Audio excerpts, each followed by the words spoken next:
మరి చిలుకూరు బాలాజీ దేవాలయంలో పెద్దలు చాలా కాలంగా సౌందరరాజన్ గారు, వారి తర్వాత ప్రధాన అర్చకులుగా రంగరాజన్ గారు ఇక్కడ ఏదైతే సేవలు అందిస్తున్నారో వారిని ఇవాళ అగౌరవపరచడమే కాకుండా ఈరోజు రాష్ట్రంలో అధోగతి పాలైన శాంతి భద్రతల సాక్షిగా వారి మీద దాడికి దిగడం ఏదైతే ఉందో నిజంగా కూడా అత్యంత దుర్మార్గమైన, అత్యంత నీచమైన కార్యక్రమం.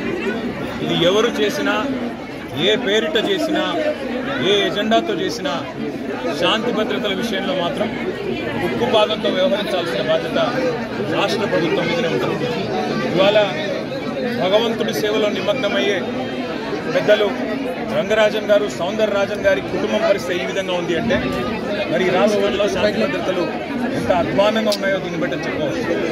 ఖచ్చితంగా ఈ దాడికి పాల్పడ్డ వాళ్ళు ఏ ముసుగులో ఉన్నా, ఏ జెండా పట్టుకున్నా వారిని కఠినాతి కఠినంగా చట్టపరంగా శిక్షించాలని చెప్పి రాష్ట్ర ప్రభుత్వాన్ని డిమాండ్ చేస్తూ భవిష్యత్తులో కూడా ఇలాంటి సంఘటనలు పునరావృతం కాకుండా కఠినంగా చర్యలు తీసుకోవాలి, కఠినంగా సమీక్షించి పూర్తి స్థాయి భద్రత కూడా అవసరమైతే వారికి ఏర్పాటు చేయాలి. ఎందుకంటే చిలుకూరు బాలాజీ ఆలయం ఇవాళ లక్షలాది మంది అభిమానులు వారికి ప్రపంచవ్యాప్తంగా ఉన్నారు.